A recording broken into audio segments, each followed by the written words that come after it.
Welcome to Fridays at 5. Today's topic is the battle for gun shows as the left seeks to destroy the gun culture in California.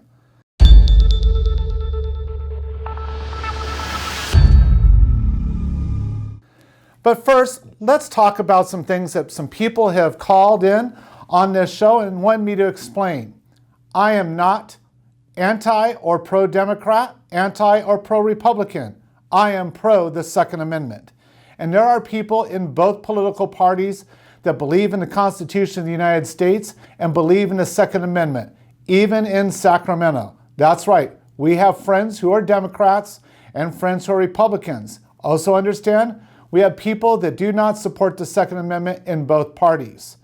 When I use the term left, I do not mean that to be equal to the Democrats. When I say left, I mean people are so far politically left that they run afoul of our party system. To understand the politics of this battle we have going on right now against gun shows specifically in our gun culture here in California, we need to go back for a quick review to the year 2016, just 3 years ago. Lieutenant Governor Gavin Newsom wanted to make a name for himself as being anti-gun. So did Senator De Leon. Senator De Leon and Governor Brown then enacted what was known infamously across this country as Gunmageddon. That was the day where multiple bills were gutted and amended and covered a whole list and litany of ideas and concepts that remarkably were just like Prop 63 that Gavin Newsom had. It was a race to see who could move farther to the left faster in a more efficient way to gain the governorship. Well, the results of that we now know is Gavin Newsom is our governor. This sets the stage for what's going on once again here in California, up in the Bay Area. Assemblyman Gloria out of San Diego had launched Assembly Bill 893, designed to remove gun shows from the Cal Palace, which is a state-owned property in the Bay Area. However, the directors of the board of the Cal Palace saw fit earlier this week to make sure that they were the first ones to achieve this goal.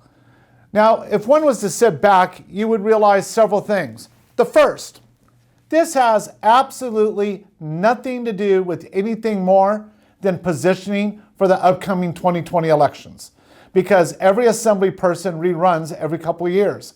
So this is about members of that board trying to position themselves for higher political positions by saying they are more anti-gun than Assemblyman Gloria, which, for the record, is not an easy task. Secondly, this is not about public safety, which they're claiming. And here's my two responses of why that's the truth. Response number one, if it was about public safety, then removing the gun show from the Cal Palace would decrease crime because it was the reason for crime. But wait, after decades of there being one of the largest gun shows on the West Coast held at the Cal Palace, there's not one thing that any politician has brought forward that says this illegal act occurred because of something directly connected to the gun show. However, there are multiple actually good acts of people being trained, people learning right from wrong, people being safer with their firearms and finding out the truth at that gun show. So if it was about public safety, you would want the gun show to stay. But instead it's about political rhetoric and political position. It's not about public safety. And that brings me to the next subject that I want to talk to all of you about.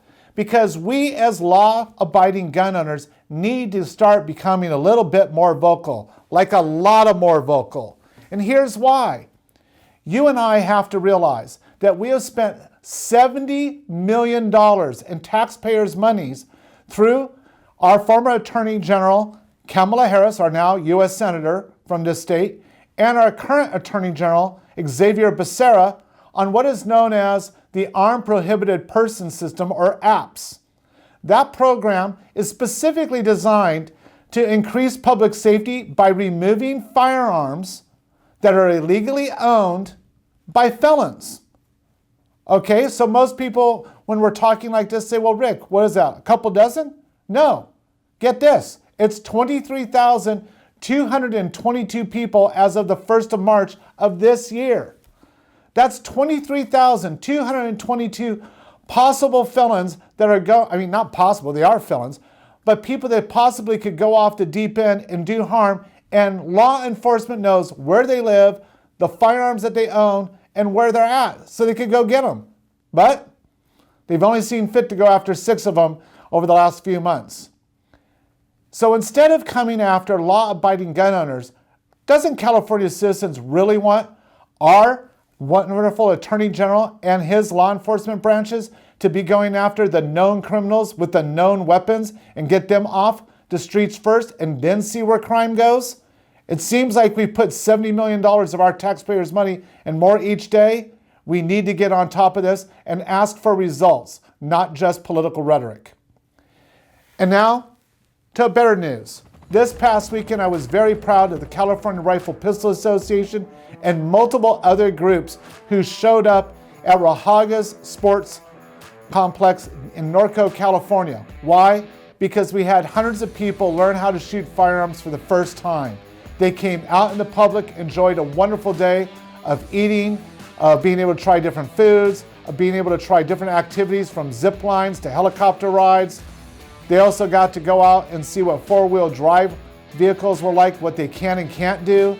And they got to watch an emerging new sport come up where people actually go out and ride horses and shoot balloons, and the public can watch with zero danger to them.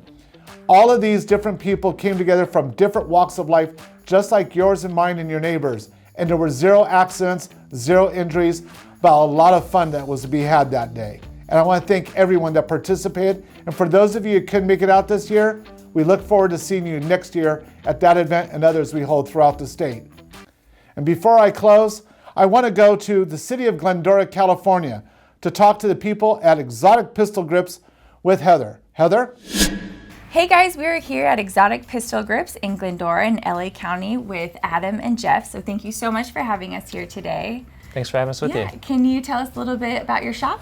Well, we've been in business for over 11 years, and we just opened our store here in Glendora in October of 2018. Okay, and it's you and your father? Yeah, my dad helps me run the business. Awesome. Yeah. And have you guys always been into firearms? Yeah, he grew up with firearms. I grew up with them in my life too for my whole life pretty much. And then we just started doing it as a hobby at first, and then it became a business. Awesome. Yeah. And can you tell us a little bit about your very exotic pistols? I know you have one you were telling us about, has really interesting background. Yeah, we have some that have been owned by the editors of magazines. We have had some that were owned by some writers and photographers of firearms. We get some really interesting stuff with a lot of provenance and historical aspects to them. It's very fun. Mm-hmm. Like the type of firearm that was used in? Yeah, we have the type of firearm that was used to kill Lincoln. It's a very historical piece. It's very cool. Wow, it's amazing. Do you have a favorite? I know you guys carry so many different types of firearms. Do you have one? I think right now, we just got it a few days ago, is that Kel-Tec KSG. Yeah. Oh, nice. And have there been firearms that come in and you just can't sell it, you have to have it for yourself? Almost every one of them. Yeah. I have to talk him off of it, yeah. Gotcha. Do you have any sales coming up? Let's see, sales coming up. We will have a sale on the Springfield XD line coming up. We're going to get a shipment of those coming in later this week. And we've had Glocks on sale for the month of April. Okay, the Springfield XD, I know it's very popular. Anytime we do a raffle, we're always raffling off Springfield XD because people love them. So it must be a good seller. It is, definitely. Yeah, awesome. Well, thank you so much for having us here. It's great talking to you both, and look forward to browsing around, seeing which firearm killed poor good old Abe. Thank you, Heather. These are always refreshing moments where we can see different ways that the 2A business is serving its community. I want to thank each and every one of you for watching this week's edition of Fridays at 5. I want you to be sure to follow us on social media and keep up to date on the latest 2A news. Links, as always, are in the descriptions down below. And remember, please be safe, learn how to shoot straight, and always fight back for your rights. See you next week.